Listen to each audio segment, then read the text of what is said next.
Alhamdulillah, salatu wassalamu ala sayyidina wa nabina Muhammadin sayyidil mursalin wa ala alihi wa sahbihi wa man tabi'ahum bi ihsani ila yaumidin, amma ba'du. Alhamdulillah, jamaah sekalian yang dirahmati oleh Allah Subhanahu wa taala. Ada kesempatan malam yang bahagia ini kita akan khusus mempelajari tentang amalia di bulan Muharram atau amalia di tahun baru Hijriyah. Insyaallah kita semuanya di hari Senin malam Selasa esok akan masuk tahun baru Hijriyah 1448 Hijriyah, sehingga dikatakan wa may yu'azzim sya'airallah fa innaha min taqwal qulub. Orang yang dimana memuliakan syiar-syiarnya Allah, tandanya hatinya bertakwa. Dan bulan Muharram pun termasuk daripada bulan-bulan yang Allah muliakan.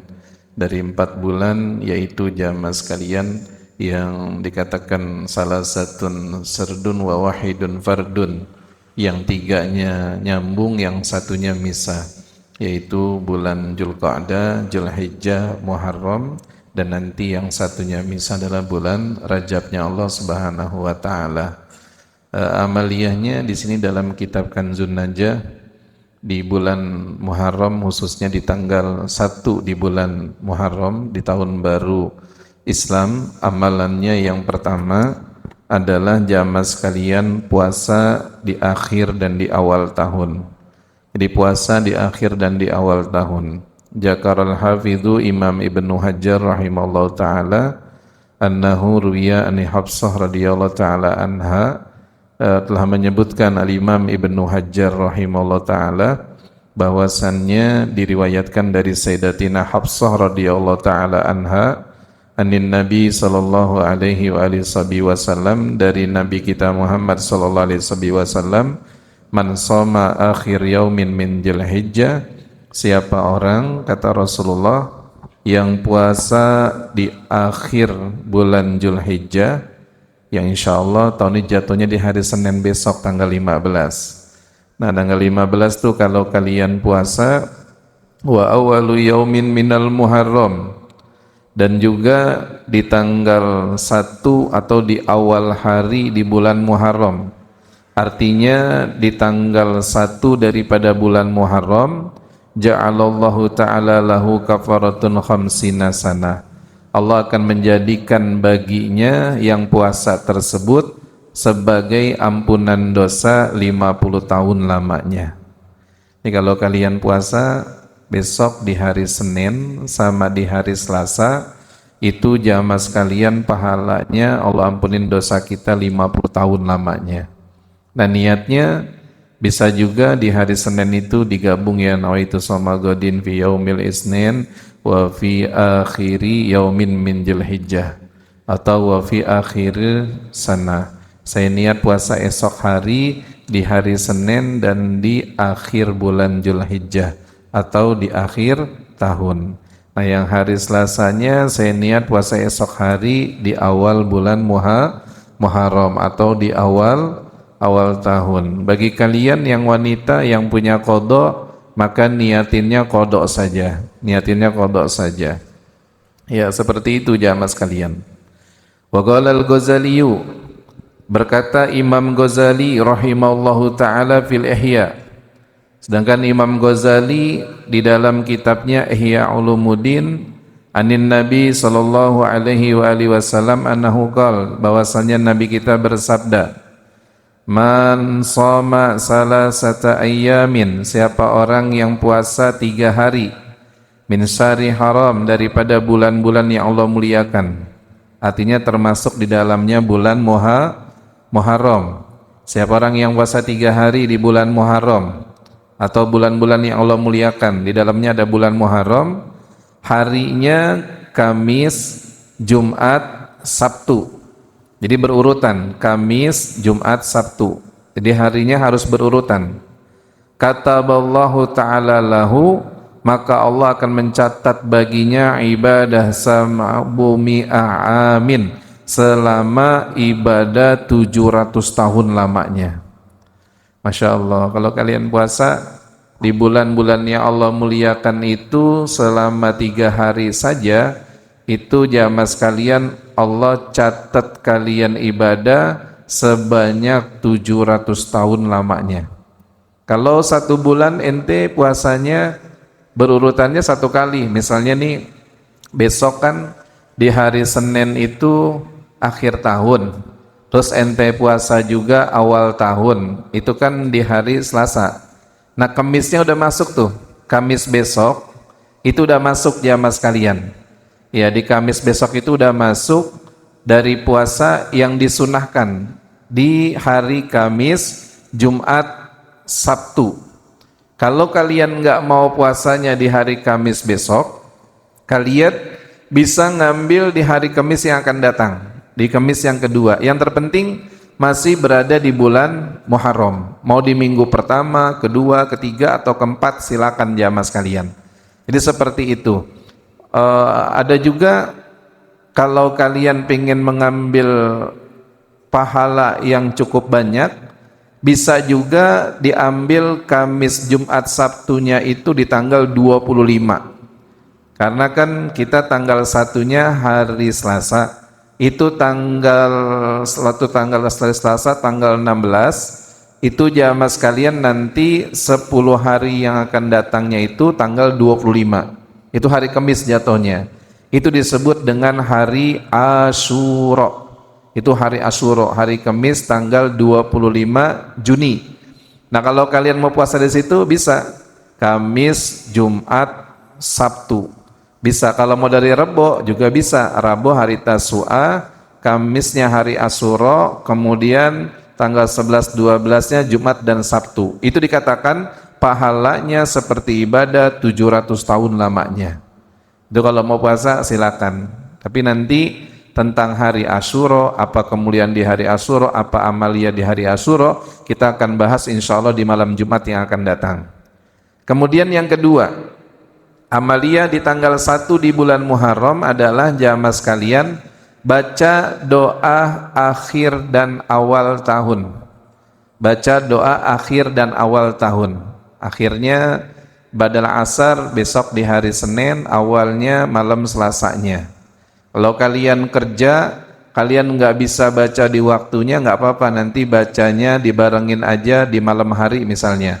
Antum pulang jam 10, boleh aja kalau antum mau bacanya di jam 10 jamaah sekalian. Seperti itu. Ada juga diterangkan di sini bahwasannya jamaah sekalian, siapa orang yang membaca doa di 10 awal daripada bulan Muharram, maka dia akan dijaga lil hibji minasyaiton, daripada godaan syaitan, pijamil am, di seluruh tahun yang akan datang. Itu kalau kita baca jamaah sekalian setiap harinya doa di awal tahun, yaitu taqulu kulla yaumin minal asril awal, kita baca doanya setiap harinya itu 3 kali. Yang bacaannya tuh Allahumma innaka qadimun wa hadha amun jadid qad aqbala wa sanatun jadidun qad aqbalat nas'aluka min khairiha wa na'udzubika min syarriha. Ada seperti itu jamaah. Karena kalau kita baca setiap hari 3 kali sampai tanggal 10 sampai hari Asyura, itu akan menjaga kita dari godaan syaitan sampai setahun semuanya jamaah sekalian. Itu salah satu amalannya seperti itu. Nanti pada baca doa akhir dan awal tahun. Kemudian yang ketiga, amaliyahnya juga di sini diterangkan di dalam kitab Na'tul Bidayat wa Tausifin Nihayat li Sayyidina Syarif Ma'ul Aini, dikatakan annaman kataba basmalah. Yang ketiga adalah menulis bismillah. Yang ketiga menulis bismillah. Ya, nulis bismillahirrahmanirrahim di buku sebanyak 113. Kalau bisa belinya buku yang gede tuh teman-teman, beli buku semacam kayak buku kampus gitu yang gede, tulis tuh buku basmalah di awal tahun baru Hijriyah. Terantum buka, terus di atasnya 1448 Hijriyah garis miring 2026. Kita tulis dah bismillahirrahmanirrahim, bismillahirrahmanirrahim. Itu sebanyak 113. Mau nulisnya habis baca doa awal tahun boleh, habis sholat isya juga boleh jamaah sekalian. Sebanyak 113. Faedahnya Kalau kalian jamaah sekalian tulis itu, maka tidak akan sampai sesuatu yang kalian benci, atau sesuatu yang kalian benci itu akan dijauhkan oleh Allah Subhanahu wa taala. Ya, hidup kita tuh daripada yang benci dijauhkan. Dan kita juga jamaah sekalian akan dijauhkan daripada pemimpin yang zalim. Ya, kita diberikan jamaah sekalian keamanan daripada pemimpin-pemimpin yang zalim. Mungkin katakan jamaah sekalian, orang lagi pada susah, kita tetap diberikan keamanan. Orang lagi pada bingung, tapi Allah tenangin kita. Kenapa? Berkah Bismillahirrahmanirrahim. Makanya saya pesan banget buat anak-anak sekalian, nanti jangan pada lupa nulis Bismillahirrahmanirrahim. Ya, kita kalau nggak ngikutin ulama-ulama kita, ngikutin siapa lagi? Apa kita mau bingung terus dalam urusan dunia? Apa kita jamaah sekalian mau bingung terus dalam urusan yang ada pada saat ini? Bagaimana caranya biar kita nggak bingung, biar kita nggak susah, biar kita hidup tetap aman? Tulis Bismillahirrahmanirrahim. Mau pakai harkat boleh, nggak pakai harkat juga boleh. Tulisannya jelek gimana Pak Ustadz? Nggak apa-apa jelek juga. Yang penting jangan dipotokopi. Dipotokopi 113. Yang fotokopi bukan nulis namanya. Ini sebutnya nulis, man kataba. Sampai menulis Bismillahirrahmanirrahim. Diberikan keamanan, dijauhkan dari para bahaya, dan dijauhkan dari perkara yang kita benci. Itu bi asrarihi, Masya Allah ya, dengan sirnya Bismillahirrahmanirrahim. Bahkan kalau di dalam kitab Tanqihul Qaul Syekh Nawawi Al-Bantani, siapa orang yang menulis basmalah dalam suatu tempat, maka tidaklah tempat yang dituliskan Bismillahirrahmanirrahim, melainkan tempat itu akan diberikan barokah oleh Allah Subhanahu wa taala. Ntar ente taruh tuh bukunya. Tahun ini alhamdulillah bisa nulis. Tahun depan Allah panjangin umurnya, ente nggak usah repot lagi nyari buku lagi. Keluarin aja bukunya itu jamaah sekalian. Keluarin lagi, ambil lagi bukunya, tulis 1449 Hijriah garis miring 2027. Tulis lagi dah Bismillahirrahmanirrahim. Panjang umur, tulis lagi tahun depan lagi. Itu teman-teman semuanya. Sampai saat ini udah punya buku khusus belum? Udah punya buku khusus belum? Ya belum, beli ya buku khusus. Jangan yang selembar. Kalau yang selembar nanti pada hilang, pada bercecer kemana-mana jadinya. Kemudian jamaah sekalian yang keempat. Yang keempat amaliyahnya adalah membaca ayat kursi. Membaca ayat kursi disertai bismillah sebanyak 360 kali.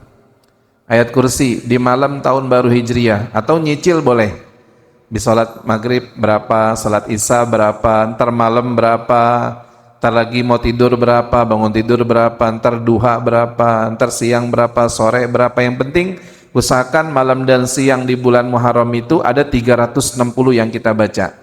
Cara bacanya Bismillahirrahmanirrahim. Allahu la ilaha illa wal hayyul qayyum la ta'khudhuhu sinatun wa la nawm lahu ma fis samawati wa ma fil ardh, sampai selesai.